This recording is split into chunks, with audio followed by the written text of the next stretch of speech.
మిత్రులారా నమస్కారం. నేను మీ డాక్టర్ చిరుమామిళ్ళ మురళీ మనోహర్. ఈ వీడియోలో ఒక ఆసక్తికరమైన విషయాన్ని మనం తెలుసుకోబోతున్నాం. మామూలుగా జ్వరం వచ్చి తగ్గిన తర్వాత, ఏదైనా వ్యాధి నుంచి కోలుకున్న తర్వాత ఇక చాలామంది విపరీతమైన నీరసాన్ని అనుభవిస్తూ ఉంటారు. అన్ని వైద్య విధానాలు ఏం చేస్తాయంటే ఆ వ్యాధిని లేదా ఆ సమస్యని వరకు అడ్రస్ చేస్తాయి.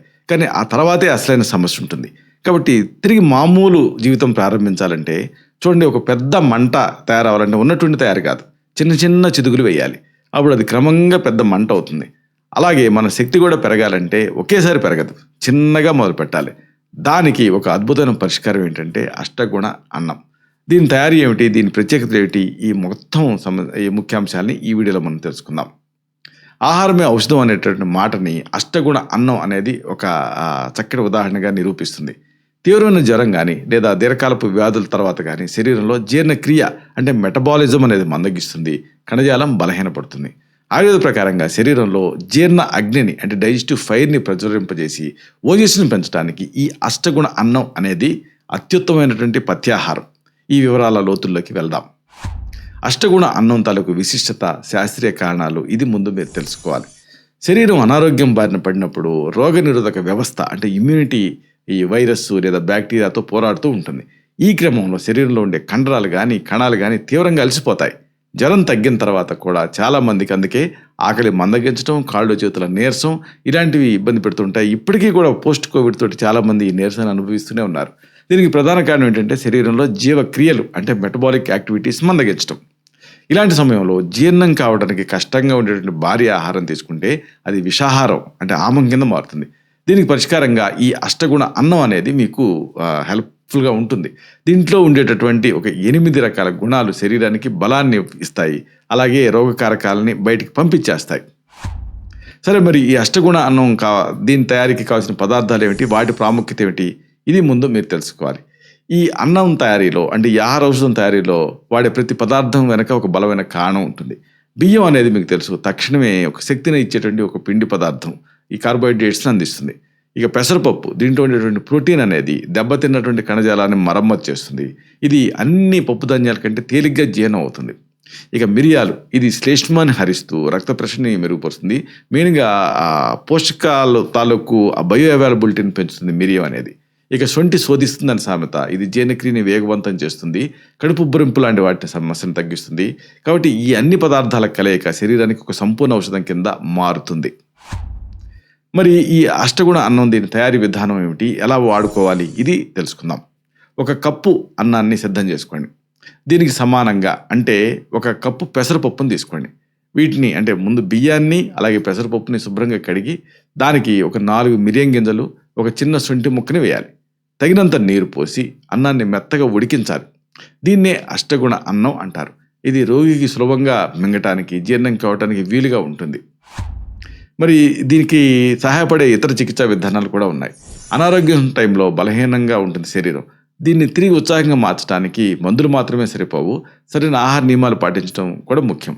దీంతో ఆ ధాతువులు అనేవి బలపడతాయి. అష్టగుణ అన్నం లాంటి బలవర్ధకమైనటువంటి ఆహారం తీసుకోవడం వల్ల జీర్ణక్రియ అంటే జీర్ణ వ్యవస్థ మీద భారం పడకుండా మళ్ళీ పోషకాలు శరీరానికి అందుతాయి. ఇది దీంట్లో ప్రత్యేకత. ఇది ముఖ్యంగా వృద్ధులకి, పిల్లలకి, ప్రసవం తర్వాత తల్లులకి కూడా మేలు చేస్తుంది. ఇక దీనికి సహాయపడేటువంటి ఇతర అంశాలు కూడా ఉన్నాయి. ఉదాహరణకు అష్టగుణ అన్నాన్ని అసలు ఎలా తీసుకోవాలి అనేది ఇప్పుడు చెప్పుకున్న పద్ధతిలో మీరు తయారు చేసుకున్న అన్నాన్ని గోరువెచ్చగా ఉన్నప్పుడే తినాలి. రోజుకి 2 సార్లు ఉదయం సాయంత్రం వేళల్లో ఇతర కూరలు ఏవీ లేకుండా కేవలం ఈ అన్నాన్ని మాత్రమే తినాలి. ఇది నీరసాన్ని తక్షణమే తగ్గిస్తుంది. ఇక శొంఠి నీరు మీకు సహాయపడుతుంది. 1 లీటర్ నీళ్ళలో చిన్న శొంఠి ముక్క వేసి సగం అయ్యే వరకు మరిగించాలి. ఈ నీటిని రోజంతా కొద్ది కొద్దిగా తాగటం వల్ల శరీరంలో పెరిగిపోయిన దోషాలు తొలగిపోతాయి. ఇక మిరియాల రసం కూడా మీకు సహాయపడుతుంది. అన్నం తినలేని వాళ్ళు పెసర కట్టులో మిరియాల పొడి వేసి ద్రవ రూపంలో తీసుకోవచ్చు. ఇది గొంతు ఇన్ఫెక్షన్స్ని తగ్గించి ఆకలిని పెంచుతుంది. ఇక దీనికి సహాయపడే ఆయుర్వేద చికిత్స కూడా ఉంది. అంటే ఆయుర్వేద వైద్యశాస్త్రం ప్రకారంగా చికిత్సలో మొదటి అడుగు ఏంటంటే నిదాన పరివర్జనం, అంటే వ్యాధికి కారణమయ్యే అంశాలని వదిలేయటం. దీన్ని అంటే ఈ దోషాలను శాంతింపజేయడానికి శమన చికిత్స మీకు సహాయపడుతుంది. అష్టగుణ అన్నం అనేది ఆహార చికిత్స కిందకి వస్తుంది. ఇది శరీరంలో ఉండే వాత అలాగే పిత్త దోషాన్ని సమతుల్యం చేస్తుంది. జీర్ణశక్తిని పెంచేటటువంటి దీపనపాచన గుణాలు దీంట్లో పుష్కలంగా ఉన్నాయి. ఇది కేవలం ఆహారమే కాకుండా బలహీనమైనటువంటి కణాలకి రీజువనేషన్ లాగా పనిచేస్తుంది. కాబట్టి దీనికి సహాయపడే ఇతర మూలిక మిశ్రమాలు కూడా మీకు సహాయపడతాయి. ఉదాహరణకు శొంఠి మిరియాల పొడి మిశ్రమం. సమాన భాగాలుగా శొంఠి పొడి మిరియాల పొడి తీసుకొని దాంట్లో కొద్దిగా సైంధవ లవణం కలపాలి. భోజనానికి ముందు 1/2 టీ స్పూన్ పొడిని వేడి నీళ్ళతో తీసుకుంటే అగ్నిమాంద్యం అనేది తగ్గుతుంది. ఇక పెసరకట్టు కాంబినేషన్ కూడా మీకు సహాయపడుతుంది. పెసరపప్పును ఉడికించి నీళ్లు తీసుకోవాలి. ఇలాంటి ఈ నీళ్లలో జీలకర్ర మిరియాల పొడి కలిపి తీసుకోవాలి. దీన్ని రోజుకి 150 నుంచి 200 మిల్లీలీటర్ల చొప్పున 3 సార్లు తాగుతూ ఉంటే మూత్రపిండాల పనితీరు మెరుగుపడి శరీరంలో వేడి అనేది తగ్గుతుంది. ఇక దీనికి సహాయపడేటువంటి శాస్త్రీయ ఆయుర్వేద ఔషధాలు కూడా ఉంటాయి. అంటే బలాన్ని ఇంప్రూవ్ చేయడానికి ఏదన్నా ఒక జబ్బు పడి లేచిన తర్వాత ఉదాహరణకు ద్రాక్షారిష్టం. ఇది బలహీనతను తగ్గించి రక్తాన్ని పెంచేటువంటి అద్భుత ఔషధం.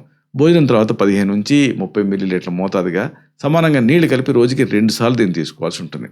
అలాగే లోహాసవం రక్తహీనత వల్ల వచ్చేటువంటి నీరసాన్ని తగ్గించడానికి ఇది అద్భుతంగా పనిచేస్తుంది. వైద్య పర్యవేక్షణలో 20 నుంచి 30 మిల్లీలీటర్ల మోతాదుగా ఉదయం అలాగే తర్వాత రాత్రి భోజనం తర్వాత దీన్ని తీసుకోవచ్చు. అలాగే అశ్వగంధారిష్టం కూడా నరాల బలహీనతను తగ్గిస్తూ శారీరక శక్తిని పెంచుతుంది. దీన్ని రోజుకి 2 సార్లు పూటకి 20 మిల్లీలీటర్ చొప్పున తీసుకుంటూ ఉండాలి. దీంతో అలసట దూరం అవుతుంది. ముగింపుగా ఒక ముఖ్యమైన విషయాన్ని మీకు మనవి చేయాలి. అష్టగుణ అన్నం అనేది కేవలం సాంప్రదాయ వంటకం మాత్రమే కాదు, ఇది శాస్త్రీయంగా నిరూపితమైనటువంటి ఒక సంపూర్ణ పోషక ఆహారం.